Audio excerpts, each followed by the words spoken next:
All right, welcome to day 2 of electromagnetism. So you should be hopefully doing this lesson on January the 6th.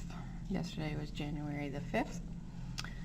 And so we're going to go over what's called domain theory, and we're going to connect it to what happens with an iron bar in a solenoid and what is an electromagnet. So how can the first right-hand rule show current if the direction of the magnetic field is known? So this is like the reverse of right-hand rule number 1. So if we had a wire and I drew on a magnetic field like this, so it's going up at the back and circular and down at the front, then if you were to think about your right hand and grabbing your pen like we had yesterday, the current would be going in this direction. And if you just remember, the symbol for current is the letter I. We had that last unit. So basically you can reverse the right-hand rule. So if we're looking at a cross-section of a wire like this, and I'm telling you that the magnetic field is going clockwise, if you were to get your fingers to follow the arrows and go clockwise with your right hand, then your thumb, you can see, is pointing down into the page, and so this current would be going down, and remember X means into the page. And if we had a dot in our wire, that would be coming out of the page.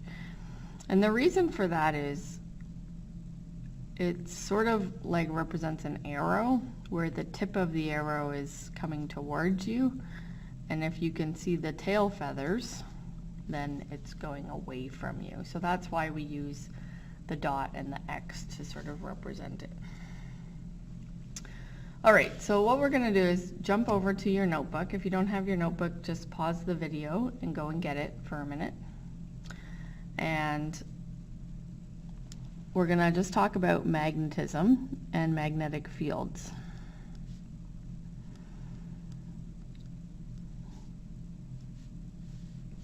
So there are very few things that are magnetic, or so magnetite is one of them.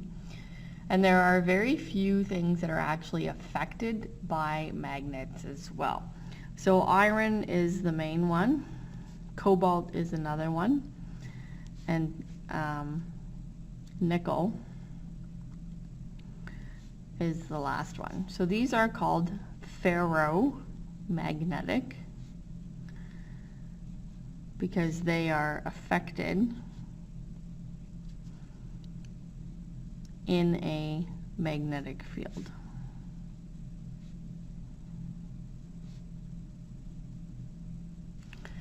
So not very many elements are affected, these three mainly, and steel is also affected, but that's because steel has iron in it. But stainless steel doesn't, and so it's not, and aluminum's not magnetic, and other things as well. So these three elements are the main ones that are magnetic. So why is something magnetic? Well, when we look at it and we look at all the individual atoms, basically inside we have this arrow that's pointing from south to north. But if we were to sort of break it down and look at it as little parts, what you would see is that there's actually all little sections that are, I'm going to draw that one sideways a little bit on purpose. So they're all pointing north-south. These little areas, these are what are called our domains, and they're basically small magnetic areas. So what happens if you break a magnet? Well, let's say we broke this magnet. into two pieces, what you are going to get is two new magnets, right? So we're going to have a south and a north, and then another south and a north. Because if you were to think about the domains are still lined up. So with magnets are called dipole because they have two poles. So they always have north and south. Now this is a little bit different than electric theory, because with electric theory you can have a positive charge and you can have a negative charge, but you don't have to have both of them. But with magnetic theory, you have to have both of them at the same time.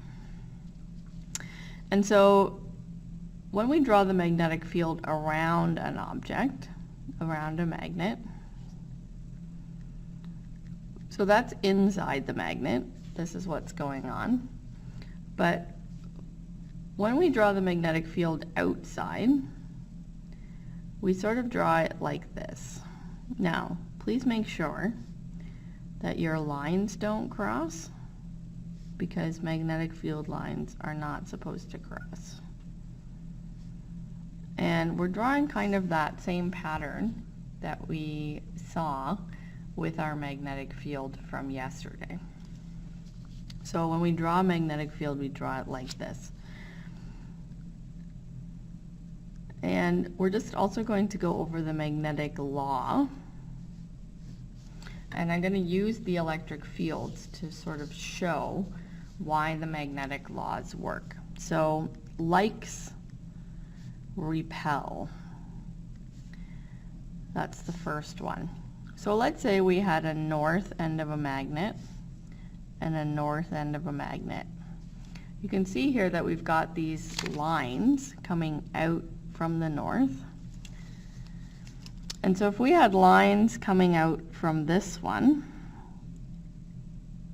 and we had lines coming out from this one,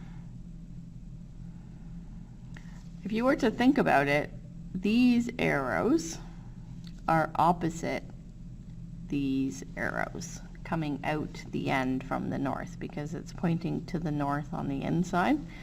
And so when you try to push these two things together, then it doesn't work. These lines basically push against each other. So likes repel. So north repels north,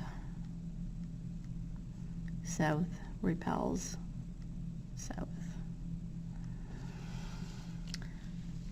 But then opposites attract.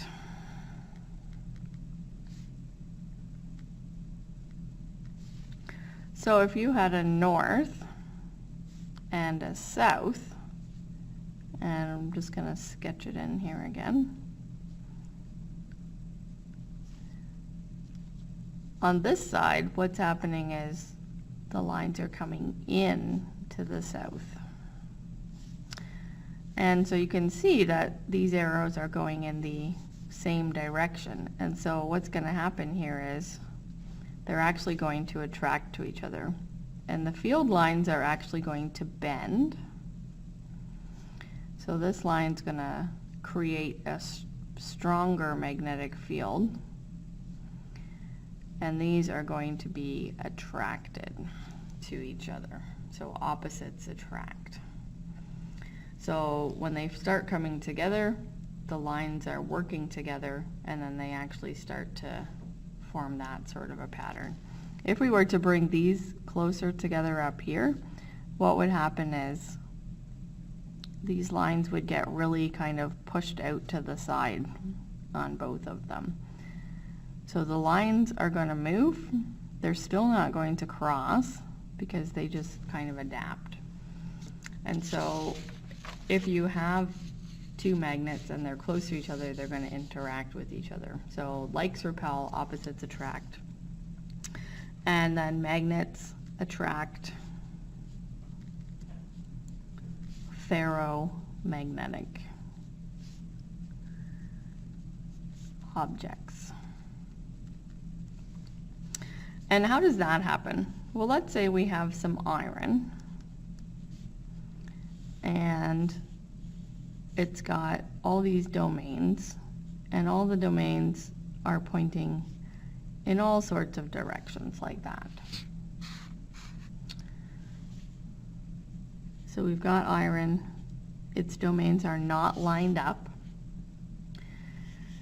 But when we bring a magnet close to iron, and I'm going to bring the north side of my magnet close to my iron bar,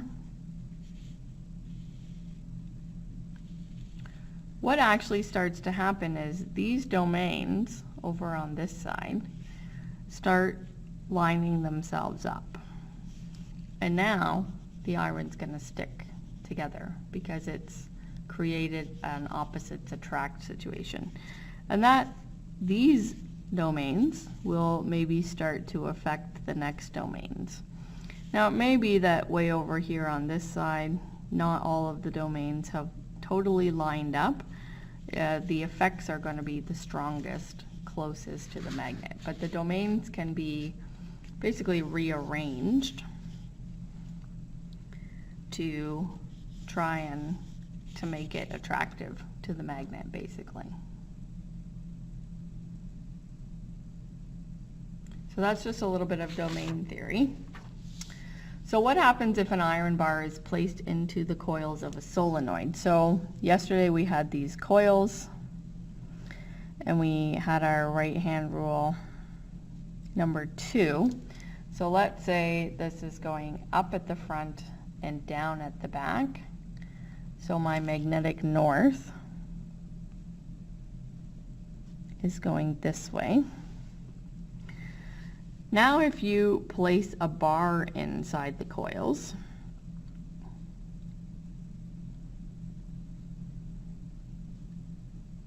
same thing, up at the front, down at the back, north is this way. What happens is the magnetic field from the coils lines up the domains. So rather than having an actual magnet lining up the domains, we have a coil of wire that starts to line up the domains. Okay? So an electromagnet is the combination of a bar surrounded by coils of wire.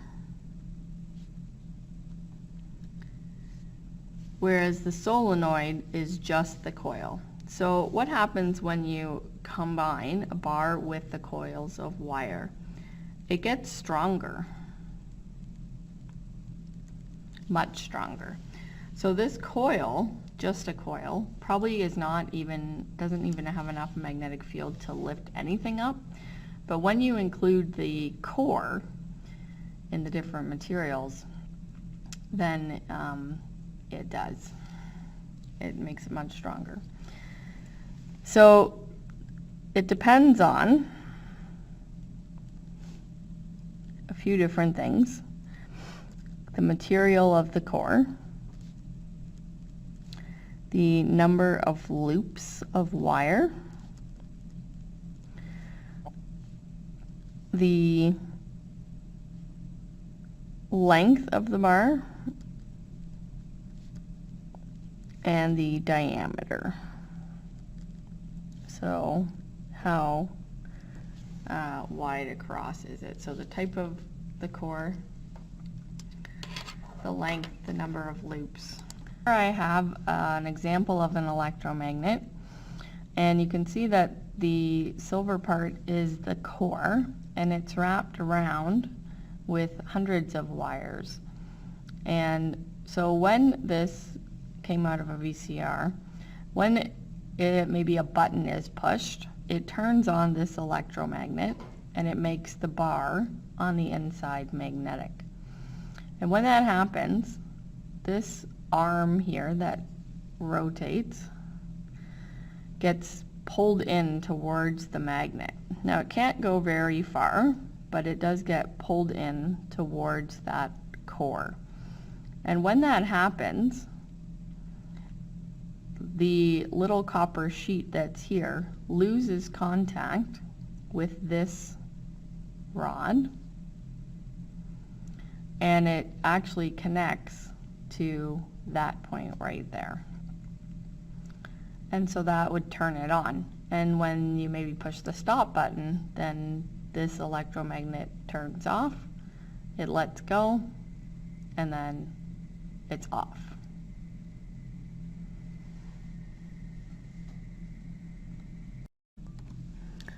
All right, let's also go over the uses of electromagnets. So the first one is just relay lights, such as large factories. So just imagine when you're watching a movie and the person in the movie flips a big switch, and then sort of, if you sort of picture it happening, that the first row of lights comes on in a factory or a big warehouse or something, right? So these lights come on, and then you sort of hear another clunk, and then the next set of lights comes on, and then you hear another sort of, not quite a clunk, but like a noise, and then the next set of lights comes on. Those are called relay lights. So basically what's happening is when you flip on the switch, an electromagnet turns on in this first line, turns on the first set. Once the current is running through that first set, then the current goes to the next electromagnet. And then it turns it on by attracting it, and then it turns the next row on, and it just keeps going. The reason for that is because some of these big warehouses or something like the Rogers Center or a big factory, if all the lights were to try to turn on at once, there would be way too much power draw all at once. So the power can support all of the lights, but it can't necessarily turn them all on at once, and so it's sort of just like a gradual turning on of the lights. All right, then we have just a lifting electromagnet. So think about a junkyard. When you turn the current on into this thing, into this coil of wire, it creates a magnet, and then you can lift. So this next one, I actually have an electric bell here to show you. And it has two electromagnets because one sort of acts as a switch and the other one controls the actual bell. Imagine the school bell. At some point during the day, we want this bell to ring, but we only want it to ring for 30 seconds. So this one acts as a switch. So at the time that it's scheduled, this one will turn on, and it will attract, and that will connect the circuit so that this other one can also turn on, and then make the bell ring like this. And so if you're looking at this, you'll notice that there's a little gap between the arm and the wire. And that is because this electromagnet is turning on and off very quickly. So we're going to see if I can get this to ring for you. So the arm is vibrating back and forth. You can see it's just not quite hitting the bell yet. It was earlier. There we go. So you can see it's vibrating back and forth, and that is because the electromagnet is turning on and off very quickly. So this one would turn on first to engage the system, then this one would vibrate back and forth very quickly, and that's what causes that ringing sound. So that's kind of the basics. So when the electromagnet turns on, this attracts down, and then the striker hits the actual bell back and forth very quickly, and it creates that ringing noise. An MRI is a magnetic resonance imaging, and I'm gonna try to post a little video of it, but basically when you go into an MRI, you are going into an entirely big coil. So you're basically inside a solenoid, and what that does is allow you to, different parts of your body are affected by the magnetic field, and because of that, then they can see certain things. And then also magnetic levitating trains. You can see down here at the bottom we have a coil, and so that's creating a magnetic field, and that's allowing the train to levitate in order to move. But electromagnets are in all sorts of things. Like I mentioned, the VCR, but also DVD players. There'll be some in different computers, lots in everyday household appliances. And as we get into electric motors, you'll see that the electromagnet also plays an important part.